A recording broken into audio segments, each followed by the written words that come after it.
All right, how about that? Is that better? There we go. Thanks for the heads up. My name is Frank Lavinia, and I am here, and I have a couple of blogs, a couple of sites, and a couple of things interesting happened this week. So, believe it was earlier this week, ChatGPT released, or OpenAI, more to the point, uh, made publicly announced GPT-4, and we all knew it was coming. And they made it available to GPT, Chat GPT subscribers, of which I am. I know I'm one of those people. It just fascinates me how good this is. Now, what's really impressive is um, kind of how they integrated into the user interface pretty easily, actually. So um, let's see if I can share my screen, and I'll show you.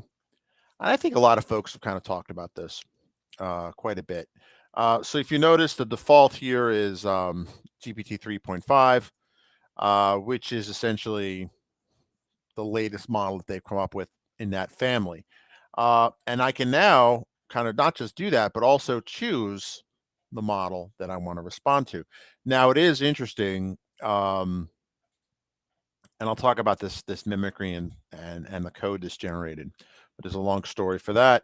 But you can't change it once you create a chat and you start going. You can't change it back, which I find is pretty interesting. But you'll notice I have the ability here, and they also rate each one of the models for users that are trying to get a hold of this. So in terms of um, reasoning, they have it on three categories here, right? Reasoning, speed, and conciseness. Uh, GPT-4 ranks very high, according to it, on reasoning. Speed is slow. It is a bit slower, and conciseness.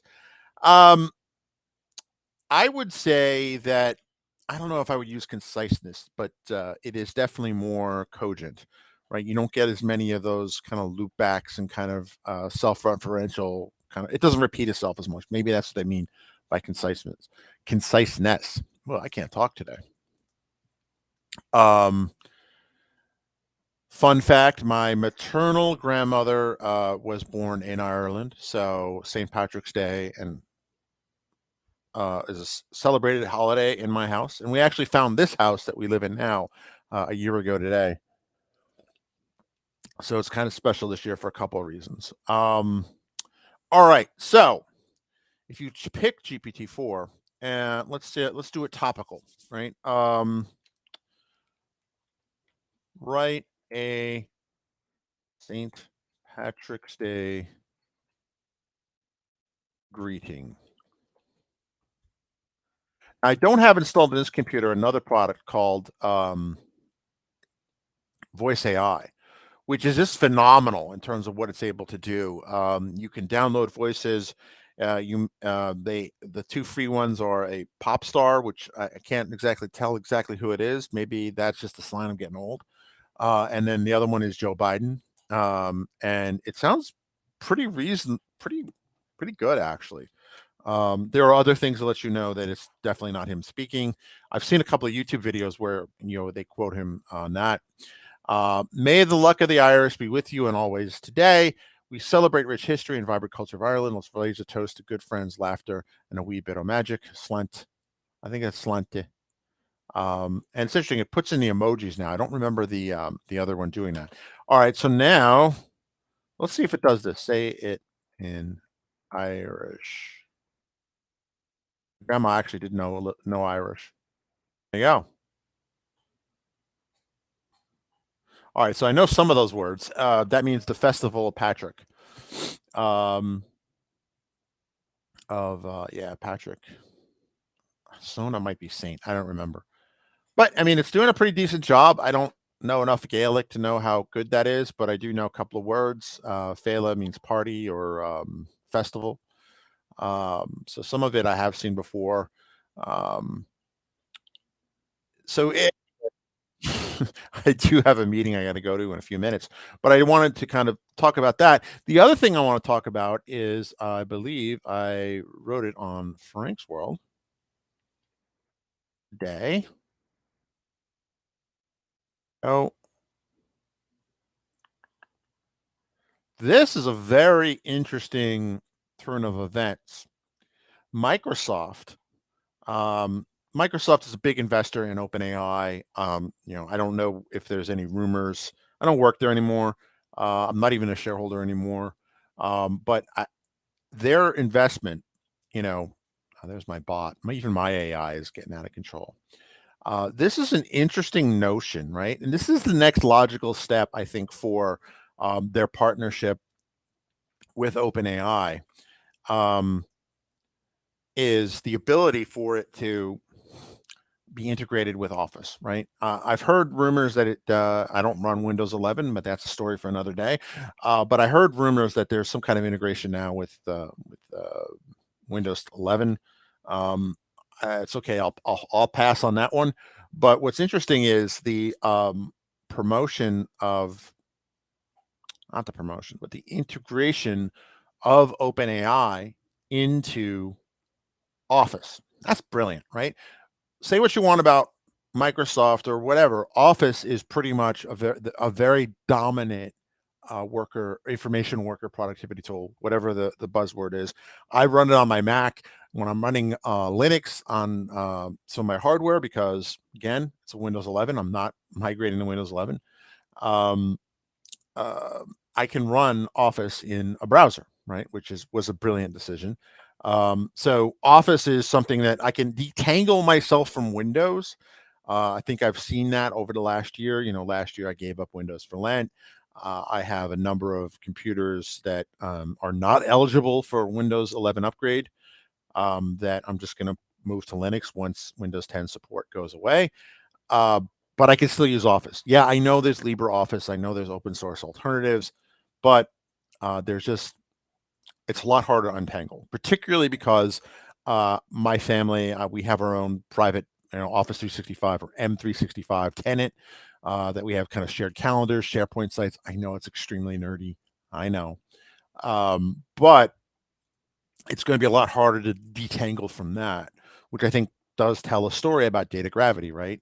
And not just data gravity, but workflow gravity, right? I have a lot of workflows I've written in Power Apps that help me publish things on the site, or when I post to Frank's World, cross post it to it'll cross post it to Twitter, and if I upload something to YouTube, it will post it to my blog. Although I had to disable that because there were some bugs that kept um, like flooding my blog with like stuff. Um, but again, there's a lot of integrations that I have, and I just wanted to kind of say this is really smart because right now, let's face it, if you, I'm dealing with a family situation, shall we say, and I want to get my thoughts out there, my words out there, and I want to make sure that I'm respectful, or I want to have a particular tone, right, with various individuals I'm interacting with. I'll ask chat gpt for assistance, right? How would you phrase this in a more polite way, or how would you say this in a more congenial way, right? I've used it to help generate parts of blog posts, right, where I'll say, hey, what would the outline be for if I want to talk about this? If I wanted to mention this, what would the outline be? And I've been pretty transparent about that. Um, you know, it's it's interesting because where would I rather write material? I'd rather write it in Outlook. I'd rather write it in Word. Uh, I'd rather do it there, right? But right now, I am content with copying and pasting. One thing I really would like to know, and I haven't watched the whole Satya video and stuff. I'm not paid to listen to Satya anymore. But, so I don't prioritize it, but I definitely will watch the entire thing. But what I really want to know, and I can't get a straight answer on, is when will this be available? Because I do have an E3 M365 license. I also think it's very telling that Microsoft is very big on branding and naming of things, right? For the longest time, right, it was Windows Azure, then it was Microsoft Azure, and I think now it's just Azure. That tells you kind of how they de-emphasized the Windows part and the Windows functions inside of Azure. And now the vast majority of machines in Azure are now running some flavor of Linux. Um, I think it's very telling that Office 365 is now Microsoft 365, and maybe that is foretelling kind of their reimagining or their reinvigoration of these productivity tools using AI. And I really think this is an enormous opportunity. I think the Microsoft is really I'll gush about Microsoft, right? Because when they do the right thing, they really do the right thing. Otherwise, not so much. Um, and oh, I got a spammer from Twitch. That's awesome. And everyone's like, "Why are you so happy when you get a spammer?" I'm happy because now my channel is worth spanning, worth creating spam for. So that's cool. Um, it's all about how you perceive things. But again, I do have a call I got to drop for in 4 minutes, but I want to do a quick stream about this because the kids are getting out early today. I don't know how that's going to affect my afternoon. I have a bunch of meetings and stuff. But ultimately, there is a opportunity here for Microsoft to reinvent itself, right? Because Office is, again, the standard tool, right? I know there are other alternatives. I know I have a Mac now. I know I'm very familiar with Keynote and the documents and all that. I can't even name them, right? Which um, the de facto standard for this type of work is Office, right? It's Word, it's Excel, it's PowerPoint, that sort of thing. So to kind of take that and reinvigorate that product line with AI is just brilliant, right? Because that's where the vast majority of people are going to be creating content is in those programs. I think it's brilliant. I'm eagerly looking forward to it. There are obviously privacy concerns. Someone posted on my LinkedIn post this morning actually about like, well, I'm paraphrasing, but it's basically what is privacy going to look like there, right? Like, what is that going to look like? I mean, I'm sure that the legal team at Microsoft is quite extensive and quite top notch. So I would imagine that they've thought this through. Lord, I hope they have, and they have it all figured out. Um, but I would imagine that one of the things is that the data won't leave your tenant. Um, which, if you're not familiar, your tenant is kind of your organization inside of what they used to call Office 365 or M365, right? So if you create a SharePoint site there, no one else should be able to get to it unless they have access or you've granted access, external access from your tenant. So it's certainly an interesting use case and an interesting time. Because who would think? Because I think realistically, kind of think about how people use devices today. The next 10 to 20 years are going to be growth areas in and around AI, right? The most obvious integration of AI um, to me is Office, right? It makes a lot of sense there. Obviously, also the developer tools too, because we've already seen that with GitHub Copilot. Now they're taking that Copilot brand and now importing it over to Office, which, um, you know, uh, the general office worker, information worker community is much larger than kind of the developer community. So it's a much larger and wider audience. It also tends to be, on the whole, less technically savvy than the developer audience. So I think it's a bold move, and I think that it is I'm encouraged by it because this isn't just a what's the word I'm looking for? This isn't just an academic exercise now, right, or a geek thing, right? This is going to be mainstream. And I wonder how organizations, schools, and that how are they going to deal with this, right? Because you saw in the New York City public school system, they flat out banned ChatGPT. Well, now if it's built into Word, how can they stop it? I mean, they really couldn't stop it before either, but now I don't know. It's an interesting time. So with that, I'm going to end the stream. Say thank you for watching, and if you're watching this on the replay, say hashtag replay. And thank you to the Twitch spammers. Thank you for viewing me worthy of spamming. And for everyone else, have a great St. Patrick's Day. Have a great weekend. Maybe I'll stream later. I don't know.